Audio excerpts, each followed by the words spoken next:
এই দুনিয়ার পুরো জীবনটা এটা হচ্ছে লালসাময় একটা জীবন, লোভ, মরিচিকা, মায়াজাল। এই মায়াজালে আমরা আটকে আছি, ফলে মৃত্যুর কথা আমরা ভুলে গিয়েছি। পাগলের মতো ছুটছি, আরো টাকা লাগবে, আরো খ্যাতি লাগবে, আরো যশ লাগবে, আরো দাপট লাগবে। আমার এত টাকা দিয়ে কি হবে? এত সম্পদ দিয়ে কি হবে? এত ব্যস্ততা দিয়ে কি হবে তোমার? স্টপ, থামুন, অনেক হয়েছে। আন্না, থামুন, take a rest, take a breath and think about death. Think that you have to go back to your Lord.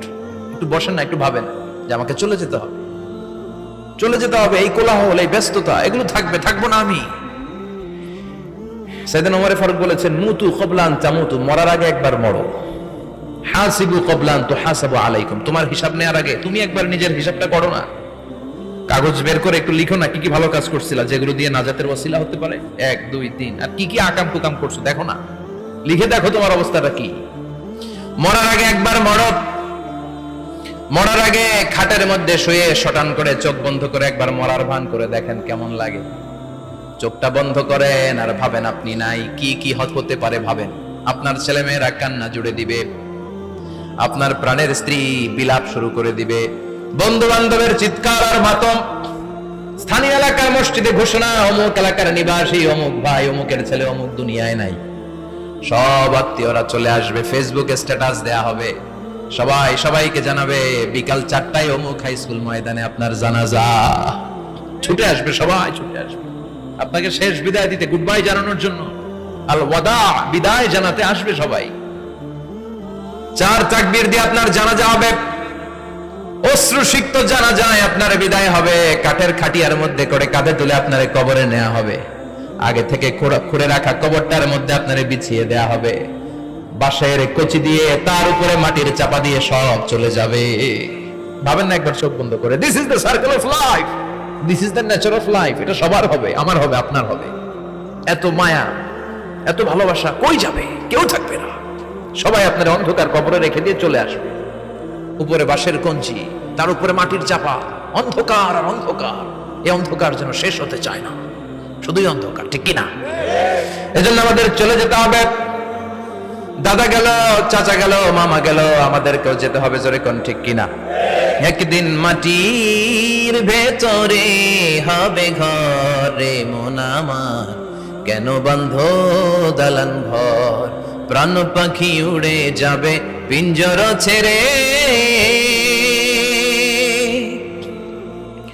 ধরা ধামে সবই রবে তুমি যাবে চলে, বন্ধু বান্ধব যত, মাতা পিতা যারা সুত, সবই হবে তোমার পরে, মন আমার কেন বন্ধ দালান ঘর, একদিন মাটির ভেতরে হবে ঘরে মন আমার, কেন বন্ধ দালান ঘর, ঠিক কিনা? সব করে থাকবে, চলে যেতে হবে আমাদেরকে। এজন্য আখিরাতের কথা যেন আমাদের স্মরণ হয়। বিষ্ণুই বলতেন, নাহাইতুকুমান জিয়ারাতিল কবুর, আমি তোমাদেরকে কবর জিয়ারত করতে আগে নিষেধ করতাম, কিন্তু এখন নিষেধাজ্ঞা প্রত্যাহার করে নিলাম। এখন সব সময় তোমরা কবরের সামনে যাবা আর জিয়ারত করবা। কবরস্থানে জানতো বড়ুয়া কৃষ্ণপুরের এই গ্রামের কবরস্থান আছে কোন দিকে? পূর্ব দিকে আছে, গোখরার জলের ওদিকে। জান আপনারা? একটু যাবেন, একটু গেলে আখিরাতের কথাটা স্মরণ হবে। ওখানে ছোট শিশুরা শুয়ে আছে, কিশোর যুবকরা আছে, আপনার মতো তাগড়া যুবক মুরব্বীরা আছে। এরা এই এলাকায় থাকতো, এরা আকাশ থেকে নেমে আসে না, এই এলাকার সন্তান, আজ নাই। একটা সার্টেন পিরিয়ড শেষে আপনিও থাকবেন না। This is the nature of life, this is the circle of life. ছোট্ট শিশু হয়ে এসেছিলেন, শৈশব, কৈশোর, যৌবন, প্রৌঢ়ত্ব। আগে ছিলেন সিঙ্গেল, বিয়ে করে হয়ে গেলেন ডবল। এরপরে আল্লাহ আপনাকে একটা মেয়ে দিল, এরপরে মেয়েকে বিয়ে দিয়ে শ্বশুর হলেন, এরপরে ওই মেয়ের ঘরে সন্তান হতে নানা হলেন। আর কতদিন? অনেক দিন হলো তো, অনেক লম্বা সময় পেয়েছেন আপনি। Think about death. এবার যাওয়ার কথা ভাবেন, আখিরাতের সামানের কথা ভাবেন, ফিরে যেতে হবে। কি শক্তিশালী যুবক, বার্ধক্য চলে আসলে লাঠি ছাড়া চলতে পারে না। কুচকুচে কালো দাড়ি সাদা হয়ে যায়, দাড়ির শুভ্রতা, বয়সের ভার, রং ধরা যৌবন জং ধরে শেষ, ঠিক কিনা? This is the circle of life. যুবক ভাইরা, এটাই জীবন, চলে যেতে হবে, কেউ থাকতে পারবে না, ঠিক কিনা? এটা রিমাইন্ডার আল্লাহ এই সূরার ভেতরে দিয়েছেন যে তোমাদেরকে ফিরে যেতে হবে। এই লোভ লালসা ছেড়ে দাও। রব্বুল আলামিন বলেন আল্হাকুমুত তাকাসুরু হাত্তা যুরতুমুল মাকাবির। ও গোলাম, দুনিয়ার সম্পদ লোভ লালসা তোদেরকে পাগল বানিয়ে দিয়েছে। এই লোভ পাগলামি কোনোদিন তোদের থামবে না যতদিন না তোরা কবরে ঢুকবি। ঠিক কিনা? কার কথা? আল্লাহ বললেন দুনিয়ার সম্পদ আর লোভ আর মোহে তোমরা গাফেল হয়ে গিয়েছো, আখিরাতের কথা বেমালুম তোমরা ভুলে গিয়েছো। কিন্তু আখিরাতে তোমাদের যেতেই হবে, কবরের বাড়িতে তোমাদের ঢুকতেই হবে। ঠিক কিনা? যেতেই হবে। আমরা ভুলে যাই। আলহাকুমুত তাকাসুর, অতিরিক্ত পাওয়ার লোভ, বেশি বেশি খাওয়ার লোভ, বেশি বেশি জমানোর লোভ মানুষকে গাফেল বানিয়ে দিয়েছে। এটা মানুষের স্বভাব। আরো চাই, আরো চাই, এই স্বভাবটা আছে না নাই? দেখবেন ছোট বাচ্চারা মসজিদের দোয়া অনুষ্ঠান শেষে জিলাপি দেয় না? বড় কৃষ্ণপুর কি দেয়? আগে বাতাসা দিত না, এখন কি দেয়? জিলাপি দেয়, মিষ্টি দেয়।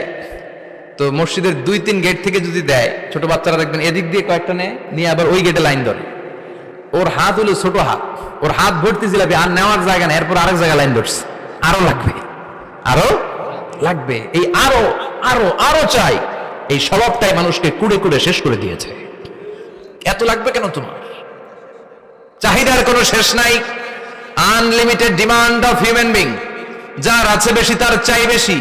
যার সাইকেল আছে তার হুন্ডা চাই, হুন্ডা আছে তো প্রাইভেট কার চাই, প্রাইভেট কার আছে তো প্লেন চাই, প্লেন আছে তো হেলিকপ্টার চাই, হেলিকপ্টার আছে তো ওইটা চাই, ওইটা আছে তো সেটা চাই। ঠিক কিনা?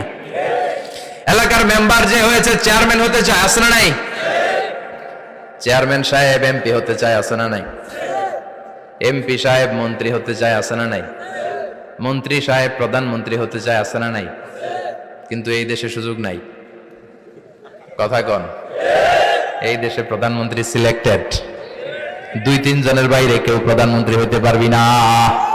ঠিক কিনা? আমার এই জীবনে তো আমি 2-3 জনই দেখলাম।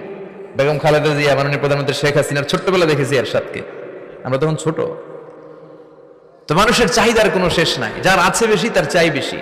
এজন্য বিষ্ণু বলেছেন উনজুরু ইলা মান হুয়া আসফালা মিন, তোমার চেয়ে যে খারাপ আছে ওর দিকে তাকাও। ওয়ালা তানজুর মান হুয়া আ'লা মিন, তোমার চেয়ে যে ভালো আছে ওর দিকে তাকাও না, তোমার চেয়ে যে খারাপ অবস্থানে আছে ওর দিকে তাকাও। অনেকে নিজের অবস্থান নিয়ে সুখী না, এরকম আছে না নাই? আল্লাহ আমার এটা দিল না রে, ওইটা দিল না রে, পাইলাম না রে, কিচ্ছু হয় না, কি করব জীবনে, হতাশ। আসলে আছে কিন্তু অনেক, কিন্তু শুকরিয়া নাই, ডাকাত। ঠিক কিনা? নিজের অবস্থান নিয়ে সুখী না, কিন্তু অনেক লোক আছে তারা আপনার অবস্থানে পৌঁছতে চায়। তাদের দিকে তাকিয়ে দেখেন, আপনি যে অবস্থানে আছেন এই অবস্থানে পৌঁছাটা অনেকের কাছে স্বপ্ন। তারা প্রতিনিয়ত সংগ্রাম আর স্ট্রাগল করে যাচ্ছে আপনার অবস্থানে পৌঁছতে, আর আপনি এটা নিয়ে সন্তুষ্ট না। শেখ সাদির নাম শুনেছেন? বালাগাল উলা কাশাফাদ দুজা, এই কবিতাটার রচয়িতা ইরানের বিখ্যাত এক কবি। উনি একবার আর্থিক সমস্যার মধ্যে দিয়ে সময় কাটাচ্ছেন, টাকা নাই, পয়সা নাই, পায়ে দেওয়ার মতো জুতা নাই। উনি খুব দুঃখ পেলেন, হায় রে আমি ইরানের এত বড় কবি, আমার পায়ে দেওয়ার মতো জুতা নাই। দুঃখ ভরা মন নিয়ে রাস্তায় হাঁটতে বেরোলেন। হাঁটতে হাঁটতে হঠাৎ দেখলেন একটা লোক শুয়ে শুয়ে কাঁদছে, ওই লোকটার 2টা পাই নাই, পাই নাই। উনি সেজদায় পড়ে গেলেন, আল্লাহর কাছে ক্ষমা চাইলেন, আল্লাহ অনেক দিয়েছো, শুকর আলহামদুলিল্লাহ। এজন্য যেই পরিস্থিতিতেই থাকি না কেন আমরা কি পড়বো? জোরে বলেন কি পড়বো? এজন্য কানাতু মিনাল ইসলাম, অল্পে তুষ্ট থাকার নাম হলো ইসলাম।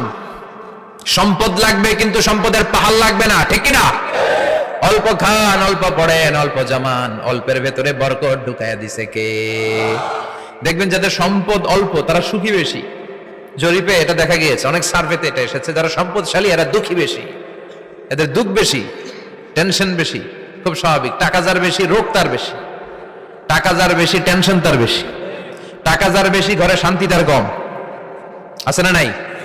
ঘরের ভিতরে অশান্তি, ছেলে কথা শোনে না, ছেলে টানে গাঞ্জা, মেয়ে করে পরকিয়া। আছে না নাই? স্ত্রী কথা শোনে না, ভালোবাসা নাই, ঘরটা জাহান্নামের টুকরা। রোগ বালাই, এক একটা হসপিটাল বিল পরিশোধ করতে মাসে 5 লাখ 10 লাখ। আছে না নাই? কিছু খেতে পারে না, ডাক্তার একেবারে ডায়েট মেনু বেঁধে দিয়েছে। ডায়েট, ভেরি ডায়েট মেনু, এটা এটা এটা এটা কিছুই খাবেন না, শুধু গরু খাবেন না, খাসি খাবেন না, চিংড়ি খাবেন না, খালি ঘাস খাবেন, ইচ্ছে মতো ঘাস খাবেন, মানে ঘাস জাতীয় যত আইটেম আছে সব খাবেন, শাক খাবেন, সবজি খাবেন, সালাদ খাবেন। গরু, চিংড়ি, মুরগি, গোশত, ইলিশ কিছু খেতে পারে না। তাহলে রোগ বেশি, খাওয়ার মজা নাই, ঘরে সাংসারিক শান্তি নাই, খালি ব্যারাম আর ব্যারাম, ঠিক কিনা? কিন্তু সম্পদের পাহাড় ঘটেছে। আর অল্প যারা খায়, অল্প পড়ে, রিক্সাওয়ালা, কুলিওয়ালা, অল্প বেতনের চাকরি, কিন্তু হক হালালি মেনে চলে, দেখবেন শান্তি আছে অনেক। হ্যাঁ, বাসা ভাড়া দেয়, ফ্যামিলি চালায়, বাচ্চাদের স্কুল বিল, এরপরও মাস শেষে 1-2 হাজার টাকা হাতে থেকে যায়। আর ওর প্রতি মাসে 10 কোটি টাকা ইনকাম, তারপরও ব্যাংকের ঋণ আছে না নাই? সুখ কারে বলে? কিভাবে আপনি সুখকে ডিফাইন করবেন?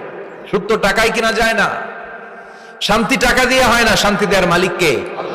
শান্তি আছে অল্প খেয়ে শুকর করার মধ্যে, শান্তি আছে আলহামদুলিল্লাহর মধ্যে। চিল্লায় বলেন ঠিক কিনা? এজন্য অল্প খাবো, অল্প পড়বো, অল্প জামাবো, অল্পের ভেতরে বরকত দিয়েছে কে? দেখেন, ধনী ভাইরা খেতে পারে না, কিন্তু রিক্সাওয়ালার কি সমস্যা হয়?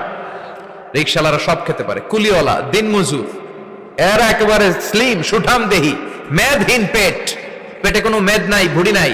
আর কোটিপতিদের মেদ আছে না নাই? এত বড় বড় পেট, ঠিক কিনা? আমাদেরও পেট আছে, তবে হালাল পেট, এটা হারাম টাকা দিয়ে এই ভুড়ি বানাই নাই আমরা।